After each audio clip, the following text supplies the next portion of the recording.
Hi there, and today I want to take a look at my video camera. This is the one that I've been using for years and years and years, and which has actually given me really good faithful service, but is now getting past its best by date. Now, I'm filming this with my little keychain camera, so excuse the quality of this video and the fact that the colors may change as I'm filming it, but I'm going to give you a quick overview of this little camera. Tell you why it's been so damn good. The first thing is, obviously, it has 3 CCDs. Now, this shows the age of the camera. These days, they're all MOSFET and all MOS sensors or whatever.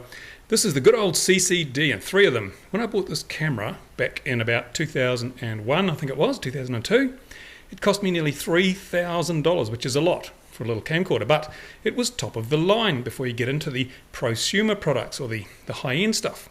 Now, the reason I chose this was because the 3 CCD gives a really, really good picture, as you've seen with most of my videos.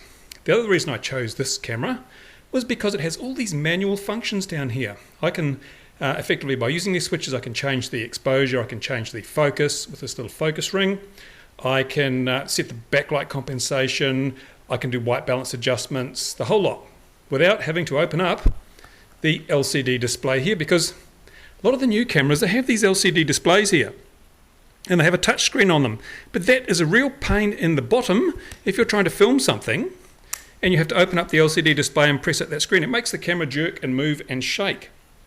This camera, however, has the one thing that anyone who plans to film RC models has to get on a camcorder, and that is this. It's an optical viewfinder. See that? Now, when you look through this piece here, you can see what the camera sees. And it doesn't matter how bright the sun is or where the sun's positioned, you can always get a nice clear picture through the optical viewfinder. With the fold-out LCD, the problem is that when the sun shines on that, and if you've got the sun at your back, the sun will shine on that, it washes out. It doesn't matter what the manufacturer claims in terms of contrast and light effect and all that sort of stuff.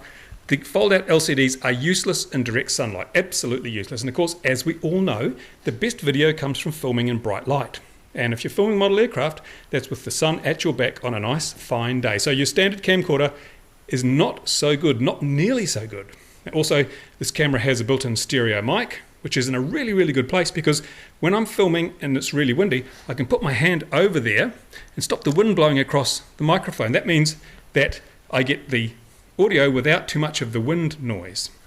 On this side, there's a little latch here which opens up this side of the camera so I can put in the MiniDV tapes. Yes, that's right, this camera uses MiniDV tapes. No high capacity SD cards for this one. This is old technology. It's nearly 10 years old.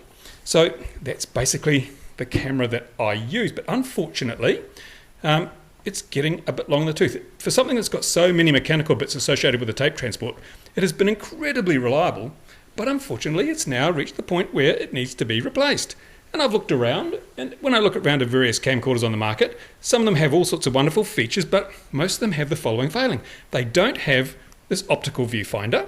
They just have the fold-out LCD, which makes them useless to me for the kind of high-speed action shots and the outdoor shots that I do.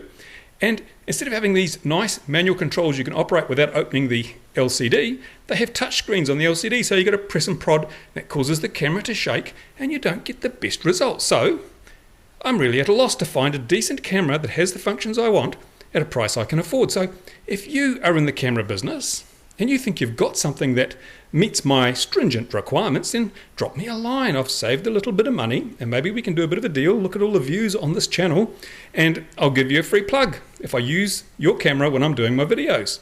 So there you go. Oh, one other thing's worth mentioning if you're looking at a camera for model filming is the optics. This has a Leica Dicamar lens, and it has a 10 times optical zoom, which is really, to be totally honest, about all you want with a handheld camera. There are some that offer 35, even 50 times optical zoom, and it's a waste of time because you can't hold the camera steady enough. Now, this one has a prism and accelerometer based, optical image stabilization system, which is very good. But even then, at 10 times zoom, it's awfully hard to hold a camera like this steady enough to get a good shot. And nothing ruins a shot more than having the model moving all over the screen because your hand's shaking. So 10 times optical zoom is more than enough. As for digital zoom, well, forget it. It's a waste. You can always do that in the edit process anyway if you need to zoom up part of the image. But it just pixelates everything, makes it look really bad. So here's my camera. As you can see, all the paint's worn off here because it's just been used to death, this camera. Really has given splendid service, but its time is almost up. So if you'd like to see more really cool videos of RC models on this channel, see if you can help me out with selecting and perhaps even providing a camera to do the job. And if you're in the business of providing cameras, I can promote your product if it works half as good as this little baby here. Thanks for watching. See you again.